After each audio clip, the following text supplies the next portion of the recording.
Bismillahirrahmanirrahim. Alhamdulillahi rabbil alamin va aqibatu lil muttaqin.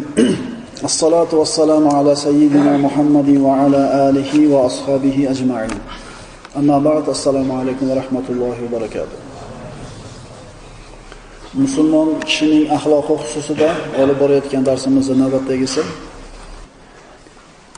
Ikki dars mobaynida farzandlarni siz bilan biz uchun nima ekanligi haqida suhbat qildik. Musulmon kishi farzandlarni Alloh taoloning marhamati deb qabul qiladi. Sinov deb qabul qiladi. Ibtilo deb qabul qiladi. Chunki Alloh taolo aytdi: "Al-malu wal-banuna zinatul hayatid dunya." Mol dunyo va farzandlar dunyo hayotining ziynati. Albatta sizlarning mol dunyolaringiz va farzandlaringiz fitna dedi Alloh taolo. Musulmon odam farzand ko'rar ekan, unga qanday muomala qilishligi kerakligi, qanday tarbiya berishligi kerakligini Qur'on va hadisda Alloh taolo siz bilan bizga ma'lum qildi. Mana bugun 3-darsimiz farzandlarga qilinadigan muomalalarni ichida aytdik. Musulmon kishi hech qachon o'g'il bilan qizni ajratmaydi o'rtasida. Ikkalasiga bir xil rahim shafqat, bir xil xayr ehson qiladi. Ota-ona farzandlarni ibodatga o'rgatishligi kerak bo'ladi. Chunki payg'ambarimiz sollallohu alayhi vasallam aytganlar: "Muru avladakum bis-solati lis-sab'a. Muru avladakum bis-solati li-sab'in wadribuhum 'alayha li-'ashr va farriqu baynahum fil madaji'." Farzandlaringizni dedi payg'ambarimiz sollallohu alayhi vasallam, ular 7 yoshga yetganida namozga buyuring. 10 yoshga yetganda esa agar namozga yiqilmasalar yengil uringlar va yotoqda joylarini alohida qilinglar. 7 ga kirgan bolaga namoz buyurilishi aytilyapti. 10 ga kirganda ham o'qimasa yengil bir urishligi aytilyapti. Vaholanki 10 ga kirgan bola ham 7 ga kirgan bola ham hali balog'atga yetgani yo'q. Unga hali shariat biror bir taklifni yelkasiga yuklagani yo'q. Nima uchun bunday qilinadi? To balog'atga yetgunga qadar namoz degan ibodatga ko'nikkan va bo'yin ekkan bo'lsin.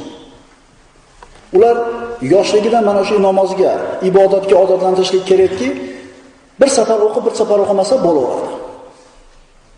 Bugun 2 mahal namoz o'qidi, ertaga 3 mahal o'qidi, indinikin o'qimadi. Yosh bolaga bo'laveradi. Chunki hali boyaga aytganimizdek, yelkasiga shariat taklifni qo'ygani yo'q. O'g'il bola bo'ladigan bo'lsa, juma namoziga o'z bilan bir yetalab olib keling, ko'rsin, odatlansin, rag'batlantiring. Qaytib ketayotganda qo'liga biror bir hadiya olib bering. Bir narsa olib yesinmi, bir narsa olib kiysinmi, xullas shu borganligiga quvonsin, toki keyingi juma namozini kutsin. Keyingi safar agar men bormayman desa, bo'laveradi, chunki hali kichkina.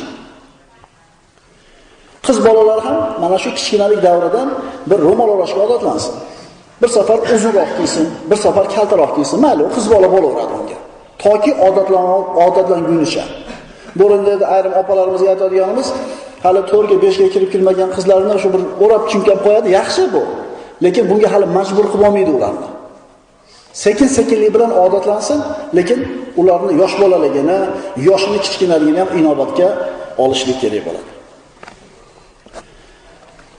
Keyingi aytadiganimiz,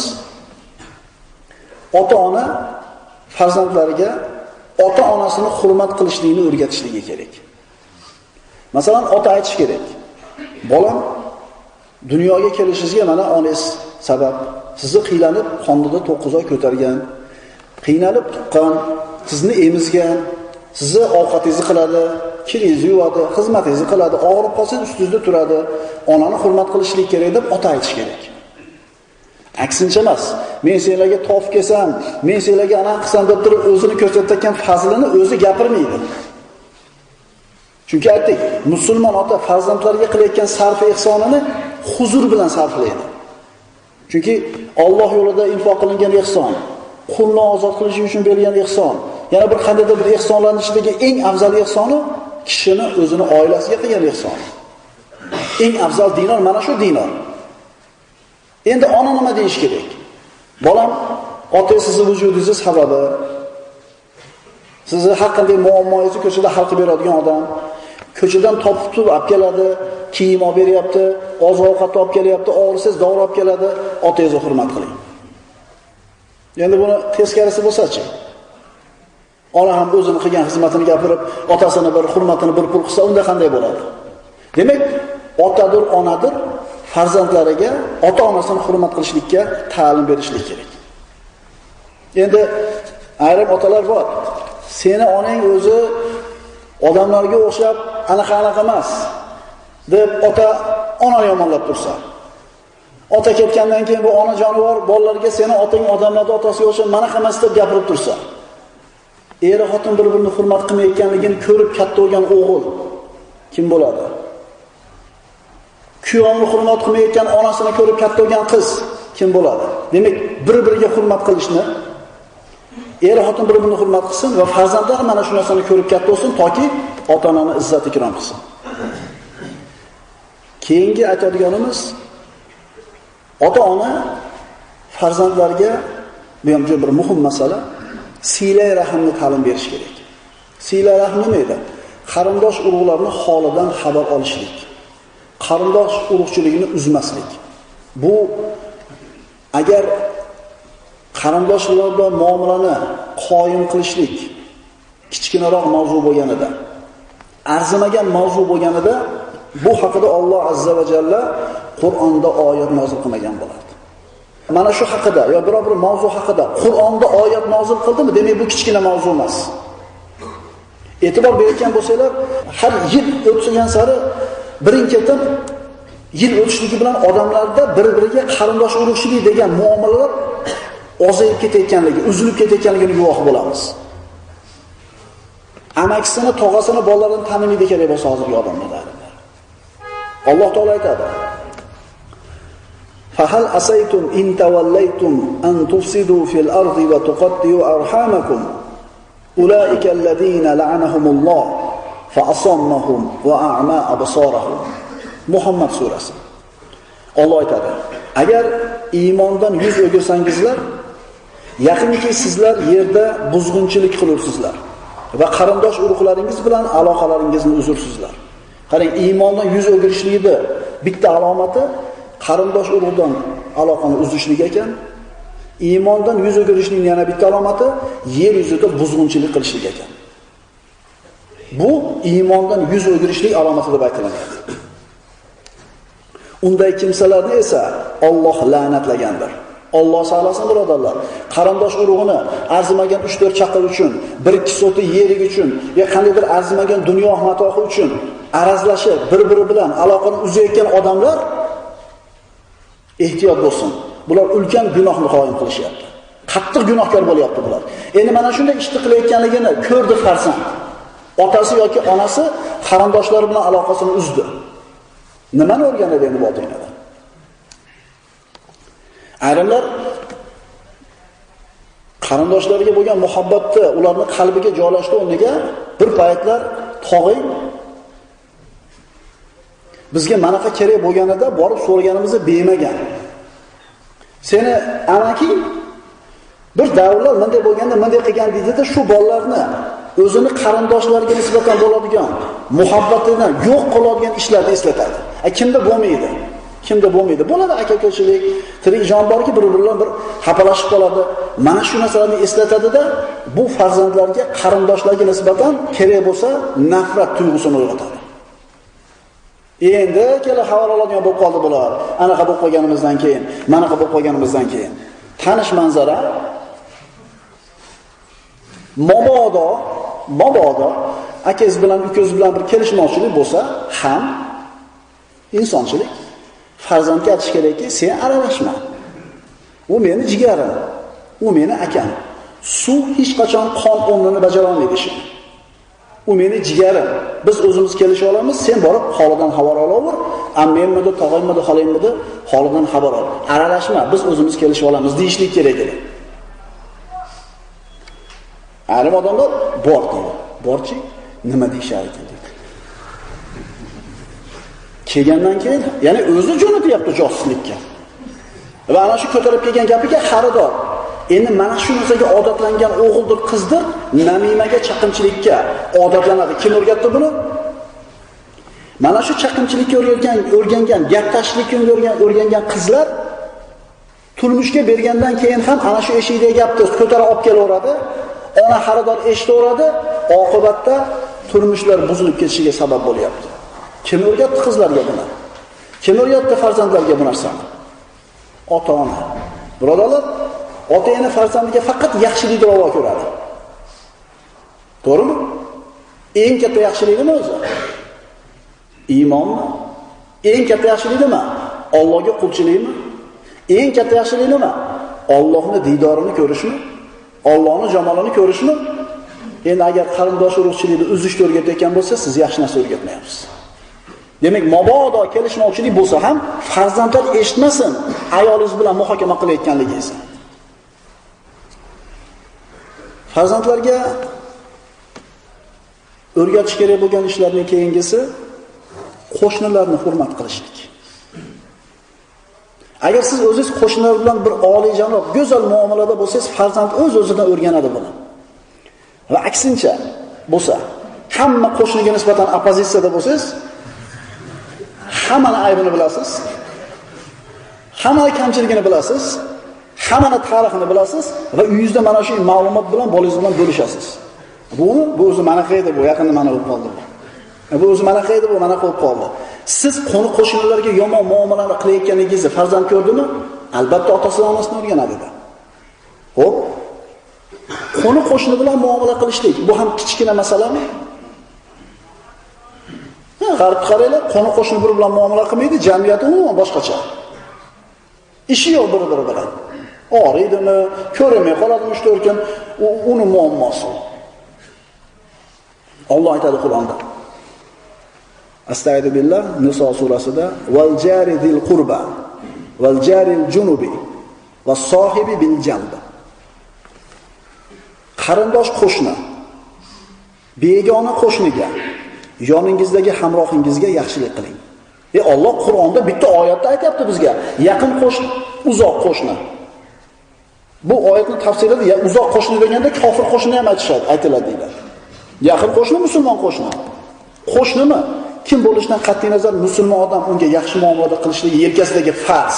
Xohlasam muomala qilaman, xohlamasam yo'q deya olmaydi, agar musulmon bo'lsa.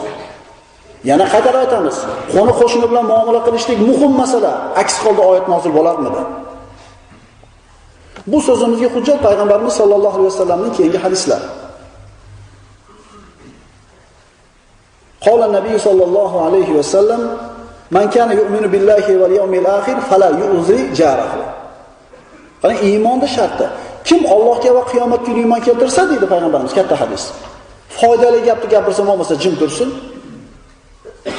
Kim Allohga va qiyomat kuniga iymon keltirgan bo'lsa, qo'shnisiga aziyat bermasin.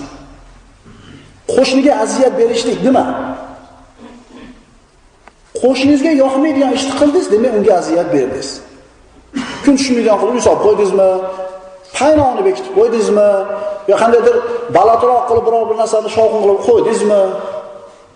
Yana qaytarib aytamiz, qo'shniga yaxshi muomala qilishlik musulmonning yelkasidagi farzi, iymonining sharti. Allohga iymon keltirding, qiyomatga iymon keltirdingmi? Qo'shningga ozor bermagin. Kattami, kichikmi? Qo'shnini izzat ikrom qilishni farzandlar siz bilan bizdan o'rgansin. Keyingi masalamiz, keyingi nuqtamiz farzandlarga namozni ta'lim berishlik. Yuqorida ibodatga o'rgatish dedik. Bu roza, sadaqa, boshqa ibodatlar bo'lsa va ayni namozga o'rgatishlik ham ota-onaning ishi. Chunki muhim mavzu bu, sababi musulmon odam umrining oxirigacha 5 mahal namozni qoyim qilishligi kerak. Wa'mur ahlaka bis-solati wastabir 'alayha la nas'aluka rizqa nahnu narzuquka wal 'aqibatu lit-taqwa. Ahli ummatingizni namoz o'qishga buyuring va o'zingiz ham chidamli bo'ling. Biz sizdan rizq so'ramaymiz, bilaks o'zimiz sizga rizq berurmiz. Oqibat jannat ahli taqvonikidir. Ya'ni oilangizni namozga buyurib wastabir 'alayha. Bitta sabr qiling demayapti. Uzoq sabr qiling, ko'p sabr qiling. Men 3 marta aytib qo'yganman, yelkamdan soqit bo'lgan, xohlasin o'qisin, xohlamasin yo'q. Bu gap noto'g'ri. Bu gap noto'g'ri. Alloh taolo namozga buyur oilangni, ahlingni va nima qil? Bir sabr emas, uzoq sabr qil deydi. Yuqorida aytib o'tdik hadis sharifni, farzandlaringiz 7 yoshga yetganda namozga buyuringlar, 10 ga kirganda uringlar, joylarini yotoqda alohida qilinglar dedi. Demak, namozga buyurishlik kimning vazifasi ekan? Otaning vazifasi ekan. Masalan, ota uyga qaytib keldida, kelib so'rasin. Kim bugun peshinda o'qidi vaqtida? 2tadir, 3tadir bolasi men o'qidim, mana sizga mukofot. Siz nimaga o'qimadingiz? Nimaga o'qimadingiz? Ota agar kelib turib shu narsani nazorat qilib, kontrol qilib, so'rab turadigan bo'lsa, bolalar ozgina mas'uliyat his qiladi. Ko'chdan kel, bor, ozgina dam olib olaylik, charchatdim, bor. Namozini so'rashmas, undan ko'rishni ham xohlamaydi odamlar. Hozirgi zamonda shunaqa bo'lib qolgan. Meni tinch qo'y, bor. Nima qilsang qilaver, men. Akalar, Alloh taolo siz bilan bizga erkaklarga oilangni namozga buyurib, sabr qil deyapti. Bu bizning ixtiyorimizdagi narsa emas. Yelkamizdagi vojib bo'lgan narsa. Asta-sekinlik bilan namozga odatlansin. Ko'chadan qaytib kelib, ota ketayotganida, ishda aylaganida so'raydi. Agar pichoq qo'ydingmi? Qo'yga qarab qo'ydingmi? Mashinani yuvib qo'ydingmi? Qarang, o'zini ishi bo'lsa, tayyorlab ketgan bo'lsa, kelib turib so'raydi. Ammo Robbisi buyurgan yelkasiga farz qilib qo'ygan namozni o'qidingmi deb nima qilmaydi? So'ramaydi. Yuraveradi bu bola. Bolada u. Payg'ambarimiz sollallohu alayhi vasallam aytadilar: "Kafa bil mar'i ithman." Ya'ni, qarang hadisda. Bir kishiga o'zi rioya qilish kerak bo'lgan kishilarni, ya'ni o'zi nazorat qilish kerak bo'lgan kishilarni beparvo tashab qo'yganligi yetarli gunoh. Ehtimol 5 mahal namozni masjidda o'qiyotgandirsiz. Ehtimol tinimsiz zikrda yurgandirsiz. Ehtimol ko'zingizni, tilingizni tiyib yurgandirsiz.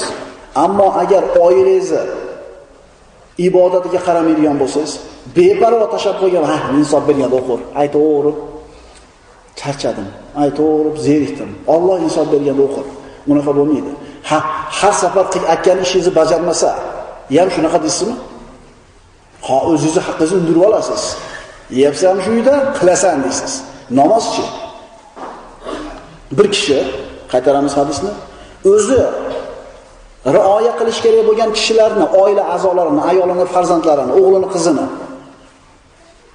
beparvo tashlab qo'yishligi yetarli gunoh bo'ladi. Shuning uchun bugun borib so'raylik. Hozir juma namozidan keyin borib, o'g'lim, qizim, peshinda o'qidingizmi? Agar kichkina bo'lsa. So'raychi nima derkan? Siz ketayotib aytdingizmi o'zi namozini vaqtida o'qigan deb? Tinchlikmi, dada?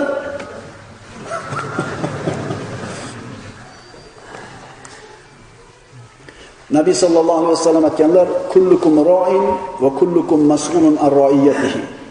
Farrajulu fi baytihi ra'in va huwa mas'ulun an ra'iyatihi." Sizlarning har biringiz boshliqsiz. Har biringiz o'z ra'iyati haqida mas'ulsiz. Kishi o'z uyida boshliqdir va ular haqida mas'uldir. Qiyomatda javob beriladi farzandlar benamoz bo'lganligiga.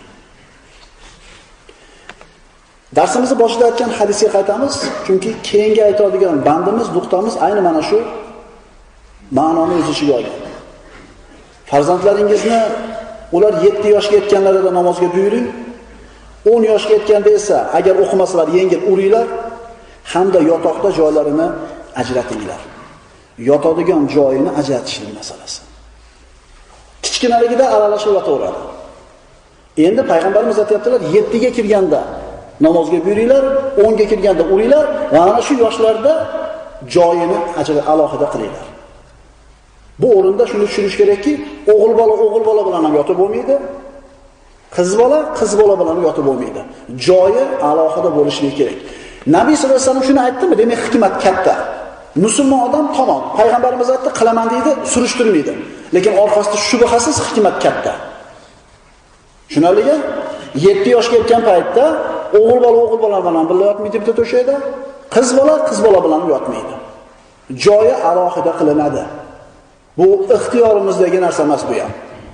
Xo'p, endi uy ko'p bo'lmasa-chi, endi bu yerda alohida xonada yotishlik imkoniyat bo'lmasa, ana shu bitta xonaning o'zida karavotini ikki tashib qo'yish mumkin. Agar xona tor bo'ladigan bo'lsa, shu yana xatar aytaman, bu ixtiyorimizdagi narsa emas. Payg'ambarimiz sollallohu alayhi vasallam buyuryaptilar bizga. 7 ga kirdimi, joyini boshqa qil. Musulmon bajaradi. Keyingi aytadigan nuqtamiz farzandlarga izn so'rashda ta'lim berish kerak. Farzandlarga ota-onani xonasiga kirishlikda izn so'rashni ta'lim berishlik kerak. Eshik yopiqmi, parda tortilig'imi o'rgansin bola. Ruxsatsiz, izinsiz o'tmasin. O'zi yosh bolaning tabiatida qiziqish bo'ladi. Yopiqmi ochib ko'ray deydi. Tortib qo'yilgan parda ochib ko'ray deydi. Ya'ni nima uchun, qayerda, nima kim bilan yosh bolaning tabiatida bor bu narsa. Shu narsani ota-ona yoshligidan ta'lim bersin. O'zi musulmonning ziyoratdagi axloqi degan darsimizga bir qaytadigan bo'lsak, eshik, darvoza, ko'chani hovlini darvozasi ko'chaga chiqadigan tomoni ochiq bo'lsa ham musulmondan qaramaydi ham. Assalomu alaykum, kim bor? O'zimiz akamizning uyida kirib keldi. Mumkin emas. Ana shu o'zimiz akaxonning uyida kirib kelayotgan odam qattiq gunohkor bo'ladi. Chunki Alloh taolo aytgan, izn so'ranglar degan. Endi shu odam shunday kirib ketyaptimi? Demak, yoshligidan ta'lim berilmagan.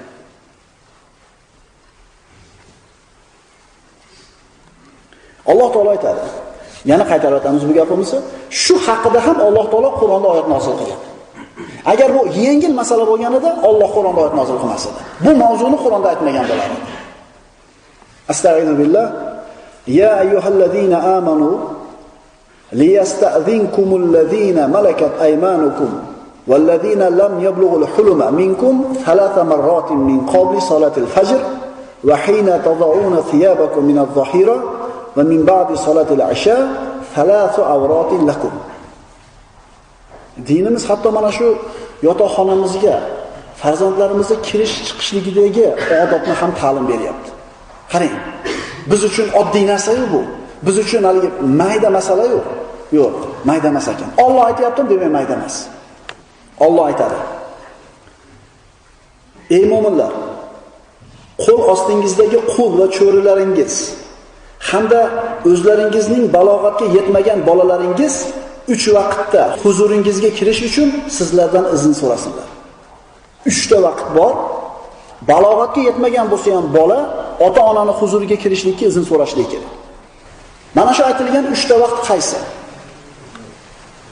Ey mu'minlar, qo'l ostingizdagi qul va cho'rilaringiz hamda o'zlaringizning balog'atga yetmagan bolalaringiz 3 vaqtda huzuringizga kirish uchun sizlardan izn so'rasinlar. Birinchisi, bomdod namozidan ilgari. Peshin vaqtida, issiqdan kiyimlaringizni tashlagan vaqtingizda va xufton namozidan keyin. Bu 3 vaqt sizlarning avratlaringiz ochiq bo'lishi mumkin bo'lgan vaqtlardir. Ko'ring, inson o'zini ayoli bilan yolg'iz qolar ekan o'zini xonasida, kiyimlarni biroz yengillatishigi mumkin. Avratlarning ayrim bir qismlari ochilib qolishligi mumkin. Mana shu holatini balog'atga yetmagan bolasi ham ko'rishligi kerak emas. Qani balog'atga yetmagan bolalari ham avrati ochilganini ko'rmasligi kerak.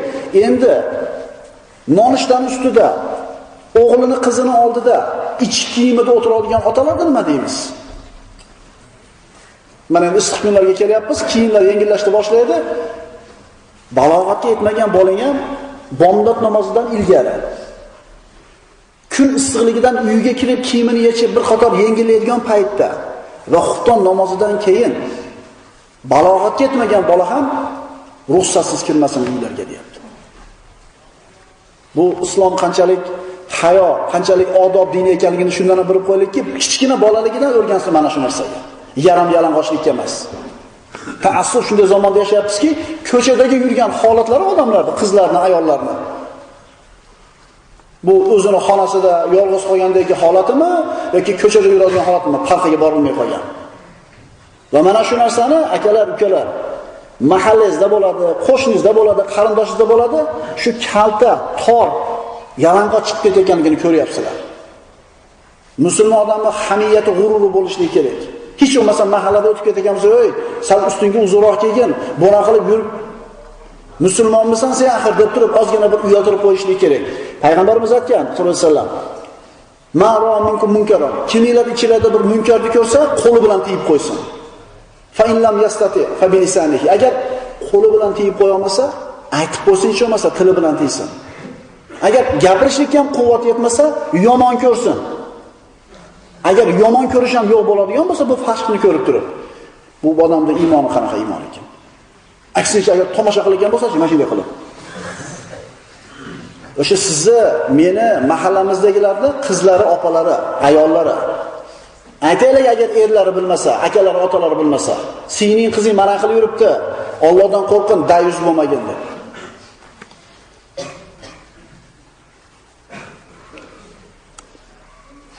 Laysa alaykum va la alayhim junahun ba'dahun.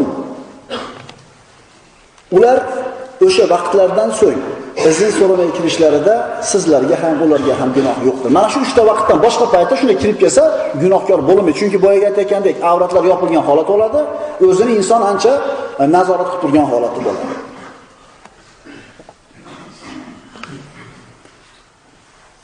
Ota-ona aytish kerak, bolam eshik yopiqmi? Ochib kirmang, taqillating, ruxsat so'rang. Va ota-ona o'zi ham o'rgatsin. O'sha bolani xonasiga kirayotganda ham yopiq bo'lsa, bir taqillatib qo'ysin. Ha, men o'zim bolam. Bu har xil holatda bo'lishi mumkin. Bu ham kiyimini almashtirayotgan bo'lishi mumkin, bilmaysiz. Shuning uchun ota-ona o'zi yopiq eshikka kirishdan avval ruxsat so'rayotganligini ko'rsa, buni ham nima qiladi? O'rganadi, xuddi sigaretni qalamni sigaret qilib ishlashni o'rgangandek.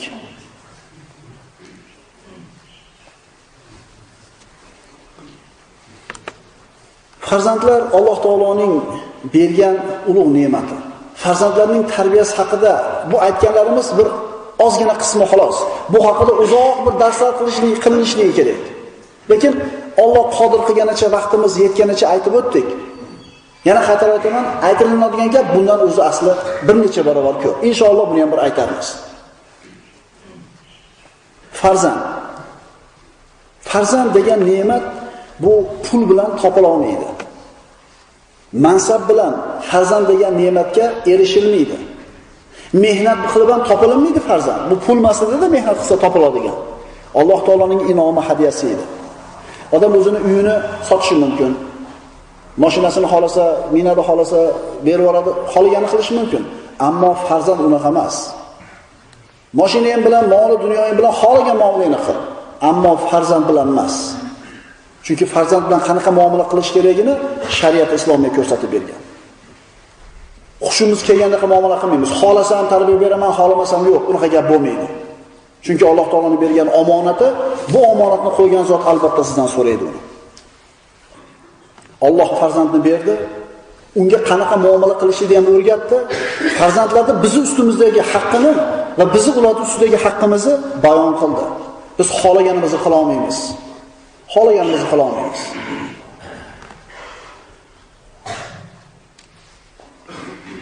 Agar farzandlar tarbiya ko'rgan bo'lsa, birinchi kimga foydasi tegadi ularning? Ota-onaga. Demak, ota-ona mehnat qilsin ekan, tarbiyasi bilan shug'ullansin ekan. Agarda farzand ham sotiladigan bir buyum bo'lganida, farzandlar ham sotiladigan buyum bo'lganida, eng bozori chaqqon farzandlar qaysilar bo'lardi? Tarbiyalilar. Shunda ham birinchi tarbiyaligini qidiradi agar bir faras qilsak sotiladigan narsa. Kema insonga foyda keltiradigan narsa. Kema insoniyatga foyda keltiradi. Uzoqni yaqin qiladi, og'irini qachon foyda keltiradi kema? Suvning ustida tursa.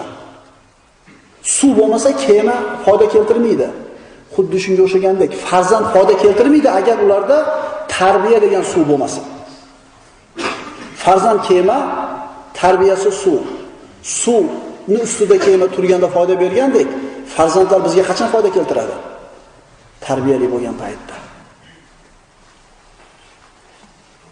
Farzandlarning tarbiyasi ko'proq birodarlar darsimizda hozir yetib qoldik. Onalarga bog'liq. Payg'ambarlarning tarixidan bir qancha narsani eslaymiz. O'zimiz bunga amin bo'lamiz. Erkak kishi ko'chada yurganligi vajihidan farzandlar bilan uzoq muddat birga bo'la olmaydi. Ko'proq onalari birga bo'ladi. Onalar farzandini ko'proq tarbiya qiladiganlar. Imom Buxoriy rahmatullohi alayh otasi yoshlik chog'ida vafot etib ketadi. Buyuk muhaddis bo'lishiga sabab bo'lgan kim edi? Onasi edi. Imom Shofiy rahmatullohi alayh u kishi aytiladi onasini qornidaligida deyiladi, ba'zi rivoyatlarda shu onasini emadigan vaqtda otasi o'tib ketdi deydi. Buyuk faqih olim bo'lishiga, bir mazhab boshchisi bo'lishligiga kim sabab bo'ldi? Onasi sabab bo'ldi. Shuning uchun qaraylik birodarlar, uylanayotganimizda farzandlarimizga kelin istayotgan paytimizda qaraylik, chunki bizni nabiralarimizni, farzandlarimizni tarbiya qiladiganlar onalari bo'ladi. Ikkita payg'ambar hayotidan misol. Zaraballohu masalan lillazina kafaru imra'atal nuhi va imra'atal lut kanata tahta abdayni min ibadina solihayn fa khanatahuma. Alloh kofir bo'lgan kimsalarga Nuhning ayoli va Lutning ayolini misol keltirdi. Ikkita payg'ambarning ayolini Alloh kofirlarga misol keltirdi. U ikkisi bizning bandalarimizdan ikki solih banda qo'l ostida edilar. Bas u ayollar Nuh va Lutga xiyonat qildilar. Ya'ni bu to'shak xiyonat emas. Payg'ambarlarda sha'nida bunday narsa bo'lmagan. Aqida xiyonatini qilishdi, kofir edi. Eri payg'ambar edi, lekin kofir edi ayollar. Nuh alayhissalom Parvardigorga duo qildi. Robbi la tazar alal ardi minal kafirina dayyara. Yer yuzida birorta kofirni qo'yma deb duo ibodat qildi, dunyoni suv bosdi. Nuh alayhissalomning hamma farzandlari chiqdi kemaga. Faqatgina bitta ayoli kofir edi. Mana shu ayolning farzandi bo'lgan o'g'li ham kofir edi. Ya bunay irkab ma'na. Ey bolam, kemaga chiqimiz bilan dedi. Deganida men toqqa chiqib olaman, qutulib qolaman dedi. Payg'ambarning bolasi edi. Otasi buyuk inson edi. Ulul azm minar rusulning bolasi edi. Lekin onasi kim edi? Onasi kofir edi. Ibrohim Halilulloh hayotiga murojaat qilamiz. Hojarni o'g'li Ismoil alayhissalom bilan hech qanday ekin-tikin bo'lmaydigan Bakka vodiysiga borib tashab ketdi. Qaytyapti. Ey Ibrohim, tashab ketasizmi biz bu yerga? 85 ga kirganda ko'rgan bir dona bolasi. Ibrohim alayhissalom Robbisining buyrug'ini bajaryapti, indamay ketyapti. Ey Ibrohim, tashab ketasizmi biz bu yerga dedi. Indamay ketyapti. Erini anbiyolardan ekanligini, Allohning nabiysi ekanligini bilgan Hojar, Alloh amaraka bihada, Alloh buyurdim yo shu ishni dedi. Ha dedi, idan lan yudayyana. Ha, Alloh buyurdi dedi, bo'ldi qoldik dedi. Unday bo'lsa Alloh bizni zoya qilmaydi dedi. Bu ayolning farzandi kim bo'ldi? Ismoil alayhissalom. 10-12 ga kirgan Ismoil alayhissalomga otasi kelib aytdi: "Ey o'g'ilcham, men tushimda sizni so'yayotganligimni ko'rdim. Fanzur mada tarada." Tush ko'rdim, tushimda sizni so'yapman, nima deysiz desa, bu Hojarning bolasida endi bu. Ya abati fa'al ma tu'mar satajiduni inshaalloh minas sobirin. Ey otajon, buyurilgan narsani bajaring, inshaalloh meni sabr ekanligimni ko'rasizlar. Bu ham payg'ambarning bolasi. Tevadagi cho'kib ketgan ham payg'ambarning bolasi edi. Farq nimada bo'ldi? Farq onalarda bo'ldi. Shuning uchun yelkamizdagi omonat bo'lgan farzandlarning tarbiyasi bilan shug'ullanadigan onalarni tanlashlikda diqqat qilishligimiz kerak bo'ladi. Alloh subhanahu va taolo o'zi rozi bo'lgan bandalar qatoriga qo'shgan bo'lsin. Musulmondan vafot qilgandan keyin amallari to'xtar ekan, 3 ta amaldan savob borib turadi. Qoldirib ketgan foydali ilmi bo'lsa, savob borib turadi. Odamlar foydalanadigan sadaqa joriyani qo'yib ketgan bo'lsa, savob boradi. Yoki haqqiga duo qilib turadigan solih farzand qoldirgan bo'lsa, orqasidan savob borib turadi. Alloh subhanahu va taolo ortimizdan duo qiladigan solih farzandlarni hammamizga ato etgan bo'lsin. Vallazina yaquluna robbana hab lana min azwajina va zurriyyatina qurrata ayunin waj'alna lil muttaqin imama. Parvardigor, o'zing bizlarga jufti halollarimizdan va zurriyotlarimizdan shod va xurramlik hadiya etgin va bizlarni taqvodorlarga peshvo qilgin. Aqulu qawli hada va astaghfirulloh li va lakum. Assalomu alaykum va rahmatullohi va barakatuh.